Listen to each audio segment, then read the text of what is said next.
এইভাবে একবার গন্ধরাজ কাতলা বানিয়ে দেখুন, দারুণ খেতে লাগে। গরম ভাত, ফ্রাইড রাইস, পোলাওয়ের সাথে সবার সাথে দারুণ লাগবে খেতে। এখানে আমি মাছ নিয়েছি, পেটির মাছটা নিয়েছি, আপনারা চাইলে গাদা পেটিও নিতে পারেন মিক্স করে। এবার আমি প্রথমেই নুন মাখিয়ে নেব আর অল্প একটু গোলমরিচের গুঁড়ো দিয়ে দেবো। আর এখানে আমি গন্ধরাজ কাতলা বানাচ্ছি, খোসাটা একটু গ্রেট করে নেব। সবুজ সবুজ দেখে নিতে হবে যাতে সাদা অংশটা না বেরোয়। খোসাটা একটু গ্রেট করে নিয়েছি হালকা হালকা করে, আর মাছের সাথে খুব ভালোভাবে মেখে নিতে হবে। এখানে একটু দিয়ে দেবো সাদা তেল, দিয়ে দেবো, দিয়ে খুব ভালোভাবে মাছের সাথে খুব ভালোভাবে মাখিয়ে নিতে হবে। মাখিয়ে এটা 5 মিনিটের মতন রেস্টে রাখবো। ততক্ষণে মশলার জন্য আমি কী কী নিচ্ছি, এখানে কাজু বাদাম নিয়েছি, এখানে 7-8টা কাজু বাদাম, 2 চামচ চালমগজ, 2টো কাঁচা লঙ্কা, আর এখানে টক দই আমি 3 চামচ মতন দিয়ে দিচ্ছি। সামান্য একটু জল দিয়ে দেবো, দিয়ে এটা মিক্সিতে পেস্ট করে নিতে হবে।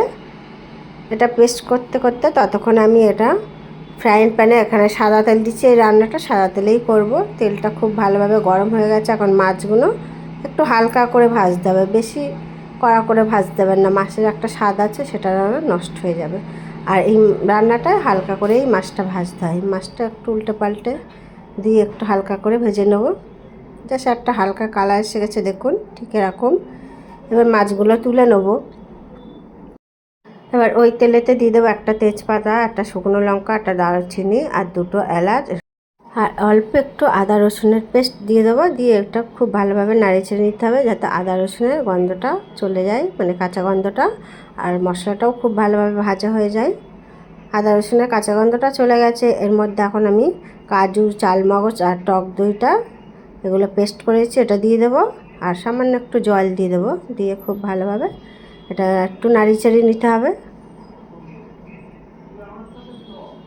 এবার আমি দিয়ে দেবো বাকি মশলাগুলো, দিয়ে দেবো স্বাদ মতো লবণ দিয়ে দেবো, অল্প একটু জিরে গুঁড়ো দিয়ে দেবো, আর অল্প একটু লাল লঙ্কার গুঁড়ো দিয়ে দেবো, আর স্বাদ মতো চিনি দিয়ে দেবো। দিয়ে খুব ভালোভাবে মশলাটার সাথে একটু মিক্স করে নিতে হবে। খুব সুন্দর করে মিক্স করা হয়ে গেছে। এখন বাটি ধোয়া জলটা দিয়ে দেবো একটুখানি, দিয়ে আবারও খুব ভালোভাবে কিছুক্ষণ নাড়িয়ে নিতে হবে যাতে মশলাটা খুব ভালোভাবে রান্নাটা হয়ে যায়। খুব সুন্দরভাবে মশলাটা কিন্তু হয়ে গেছে, আর একটু নাড়িয়ে নেব। এবার দেখুন মশলাটার সাথে কিন্তু কষতে কষতে ওপরের দিকে তেলটা কিন্তু ভেসে উঠছে। খুব ভালোভাবে মশলাটা হয়ে গেছে কষানো।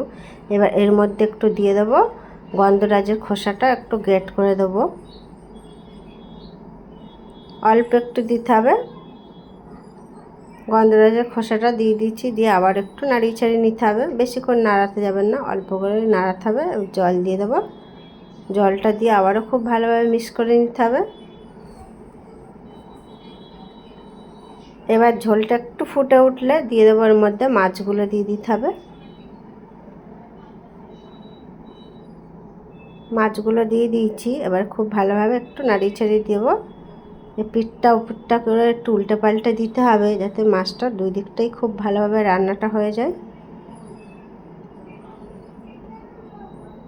আমি আরেকটু ঝোলটা একটু গাঢ় করবো, মানে গ্রেভি করব।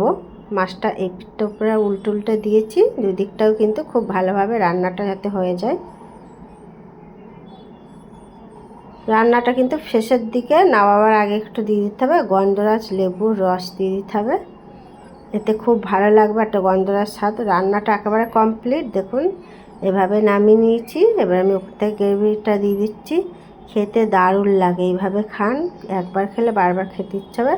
রেসিপিটা আপনাদের কেমন লেগেছে, ভালো লাগলে লাইক কমেন্ট শেয়ার সাবস্ক্রাইব করুন।